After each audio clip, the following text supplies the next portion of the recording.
This is an All Ears English podcast episode 1233, How to Hang On When Natives Speak Fast. Welcome to the All Ears English podcast. Downloaded more than 123 million times, we believe in connection, not perfection. With your American hosts, Lindsay McMahon, the English adventurer, and Michelle Kaplan, the New York radio girl, coming to you from Boston and New York City, USA. And to get weekly transcripts delivered to your email inbox, go to allearsenglish.com/subscribe. Why is it so hard to understand native speech when natives speak quickly? In this two-part series, we break it down for you and show you the exact reasons and how you can strategically build the skills to understand better. Hey, Jessica, what's shaking? Oh, I haven't heard you say that in a while. Oh, well, it's still in my vocabulary. Don't worry. Hasn't gone away. It's an oldie but a goodie. Yeah. I love that phrase, an oldie but a goodie. I use that often for like songs. Yeah, I love that. What would be an example of an oldie but a goodie in terms of songs? Well, to my mind, classic rock is still like stuff from the 60s and 70s, but I realize now that stuff from the 80s and 90s is now considered classic, which is depressing. That's so bad. If I hear like a Pearl Jam song from like 1994 with James and I'm like, oh, it's an oldie but a goodie. Yeah, but I don't know if there was much good music. I mean, Pearl Jam was great, but I don't know if the 90s was the best decade for music. You know, the 80s was great, but I don't know if the 90s. I don't know. I disagree. I have a different viewpoint here, Lindsay. Fair enough. I absolutely love like all of my music from the 90s, like Pearl Jam and Soundgarden and like Sublime and stuff. I would still listen to that stuff. Yeah, but I feel like the 90s is known for grunge. You know, the whole like grunge thing, right? I mean, maybe that's it. I mean, everyone has their own opinion on music, and that is okay. And we can speak freely about it. For sure. Okay. And I respect your opinion. I love that. So today, Jessica, we are getting into a really, really important topic for our listeners. I'm super excited to tackle this today because I feel like we get this question in different ways all the time. Oh, for sure. Yes, guys. Oh my gosh. I love talking about today's topic. We are going to geek out on some linguistics today for sure. So we're talking about pronunciation and why, like exactly why, guys, like scientifically why it is difficult to understand native speakers. Yeah, exactly. Because a lot of times, you know, when you ask a native speaker or even a teacher, what can you do to really understand natives in their natural way? They'll just tell you practice, but there's other things we can do before practicing so we can really understand exactly what natives are doing to make it hard. No, for sure. This is like being able to teach this stuff, we can only really do with adults, the wonderfully intelligent adults that listen to our show. Yes. Because like learning as an adult, we come at it with such a analytical mind, right? And as teachers to adults, I feel like we have to respect that intelligence by really describing like the rules and the hows and the whys so you can be able to analyze the language and be like, oh, that's why. And then you'll be able to recognize it and understand. Yeah, I love that. I mean, I think the key, right, for adults knowing that you guys have this analytical mind is understanding when to use your analytical mind and then when to leave it at this, like put it on the side and go into that immersion, right? So it's like, how do we find that balance? Because we've talked before about how kids learn languages, which is not that way, right? They just go in and they act like sponges and they just sop it up. As adults, we can't do that, but we have other things we can do, but we just need to know when to use the different skills. Totally. And like on that note, guys, so we're talking about features of connected speech today. So like these pronunciation rules that make it difficult to understand us. And I would say to reach that balance, that connection, not perfection, I would say these rules are very important to be able to understand us. Like I think I view these as listening skills, guys, because to be completely honest, I wouldn't put your perfectionist tendencies into like trying to use these yourself in pronunciation, because a native speaker is still going to understand you if you're not using these rules. Yeah. Like, I don't think like that's the connection, not perfection thing, right? Like, I don't think you guys have to try and use them, but this is very important just to understand when you're in a conversation. Yeah, I love that. And guys, at the end, we have the perfect resource, which is going to take you to that next level to practice everything that you're learning today. But we'll mention that when we get to the end. But Jessica, let me open this up just by reading this student's question, just so our listeners can put themselves in this listener's place. So this was an app review. Remember, guys, if you're not using the app, you should be, because you can create your personal power vocabulary list over there. So go to allearsenglish.com/bonuses. But this is from actually Andrew and Joyce. So it looks like two people wrote this question together. Yes. I love it. So here's the question. I have a question when I learn English about linking sounds. I've learned English for more than 20 years. A long time. It's a long time. I know. I can understand what native speakers are talking about if they speak slowly, not very fast. However, when I watch TV in English, they usually speak very fast and many words are linked together. For me, I will understand it as a new word and then totally cannot follow their conversation. Oh gosh. Yeah, I feel so upset because I just can grab some key words to guess their meanings. It's painful. Can you teach us how to solve this problem? Thank you, Andrew and Joyce. Oh my gosh, this is so cool. Okay, so Howie's talking about the words are linked together. We do this in different ways. There are 4 different ways we link our words together. And so today we're going to talk about 2 of these ways, and we'll talk about the other 2 ways next time, because it is a lot of information, guys, and we want you to really understand each rule because they are very different. And yeah, that's exactly right. Like, everything we say blends together when we're talking, but how it's blended together, there's actually reasons behind that, guys. Like, there are 4 ways that it is blended together.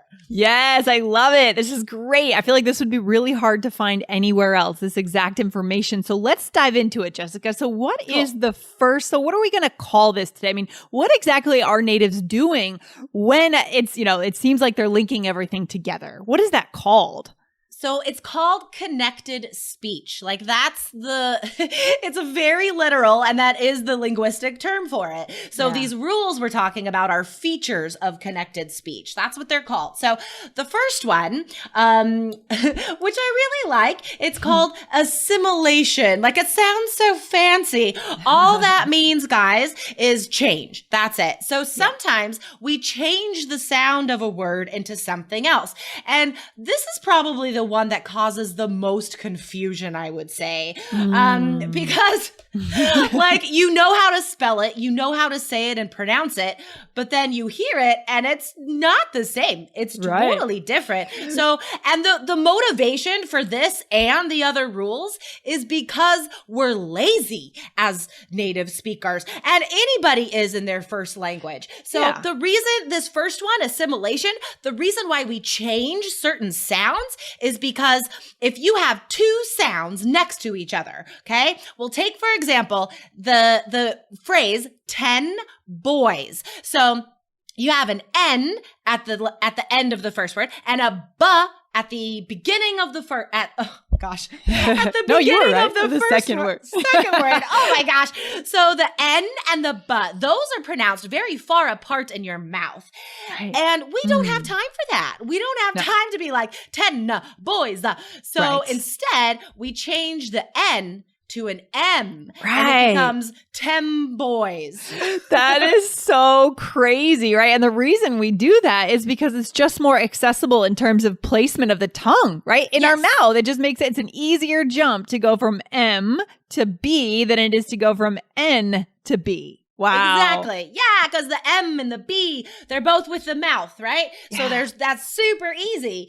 So it's just to make us be able to speak more easily, but then it's harder to understand. So the other example of these 2 sounds, the N and the B, which I really like. I like it. So slowly we would say handbag, but oh my gosh, there are so many consonants happening there and it's difficult. So it becomes Ham-bag.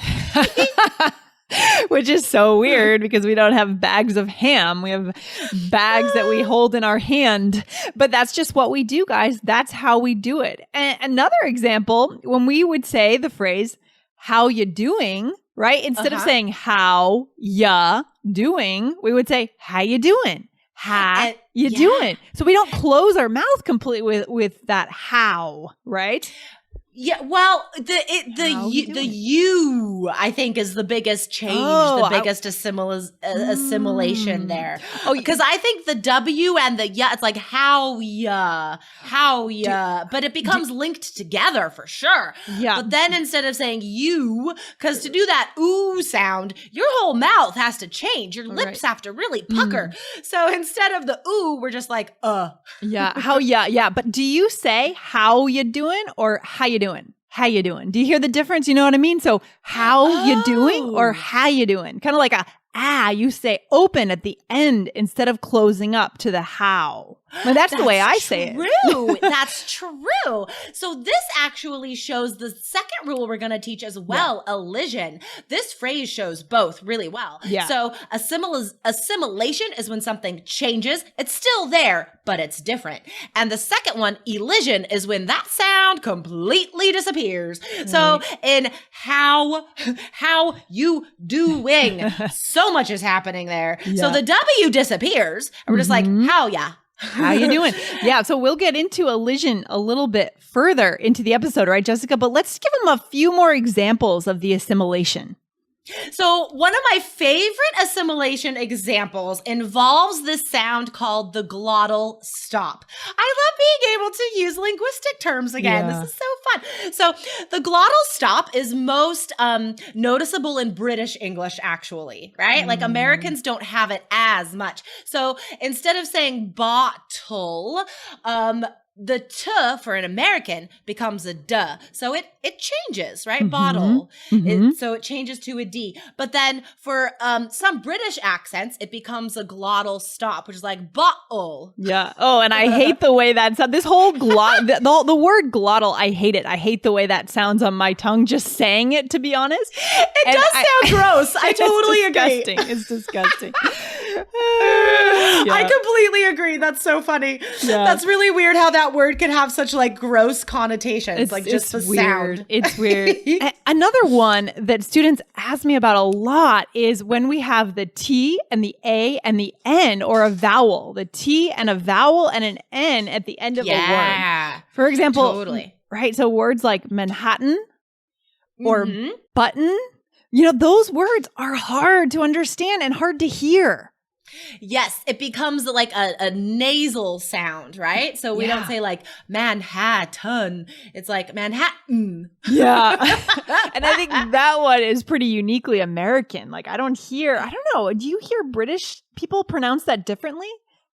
Some British accents it's the same. Like it becomes that more of a nasal sound. And then the other British accent would just making it more of a glottal stop. So we all change it. Like regardless of your accent, we all change that T vowel N sound. It just depends on how it's changed. Yeah. And I guess that's the one thing that you guys can count on is that, what you see in your textbook is not the way, or what you see in your sample pronunciation practice that's perfect English, right? It's never going to be what you hear out in the wild, in the real world. Out in the wild. I love that expression. Us wild English speakers, we like to change it up. Pow. I mean, and so that's why we created this resource that we're going to tell you guys about at the end of the episode today. That's why we created it 100% based on native, natural, spontaneous English. Because these native speakers did not have time to rehearse and say it correctly. They only had time to speak. Yeah. For sure.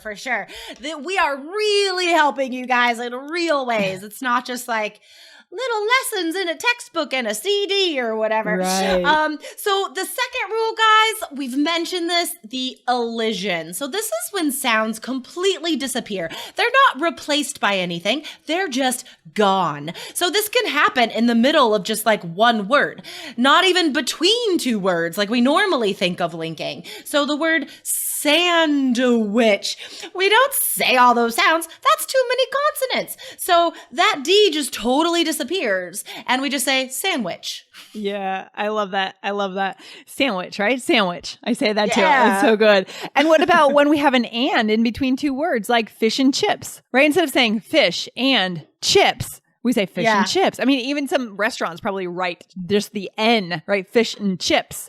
I was going to say, like, that's become something we write because it's so common. Like, nobody ever says the whole and between words when we're speaking. It always becomes just this little, again, it's that nasal, like, sound that pops up. Yeah, totally. And I think people, even when they're texting, instead of just spelling out and, some people will just write the letter N. I've seen that before. Yeah, that makes sense. That makes sense. I love that. Can you think of any other examples of this second rule of elision of what we do? Well, if we go back to that, how you doing, right? Mm-hmm. So at the end, we don't say doing.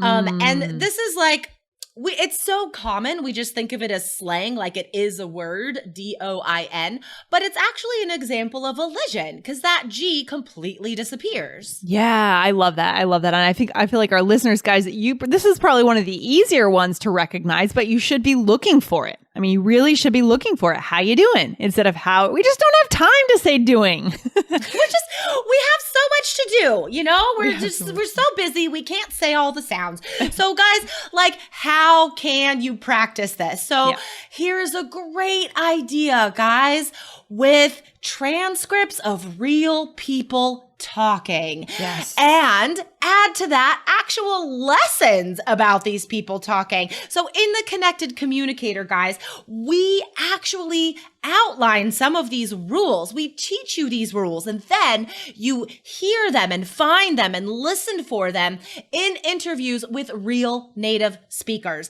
And every interview has a transcript. So guys, this is how you can take it one step further.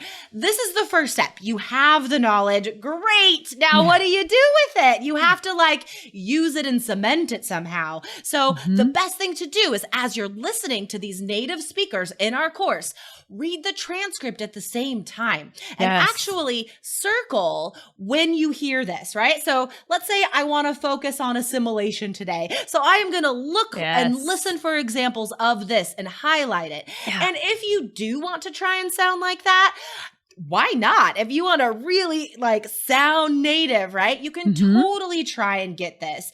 And then you would read that transcript out loud, focusing on these pronunciation rules. Yes, I love that. I love that. And not to mention that the course takes you on a journey, 12,400 miles, guys, around the United States. So you really can't find anything like this anywhere else. It's a super unique experience.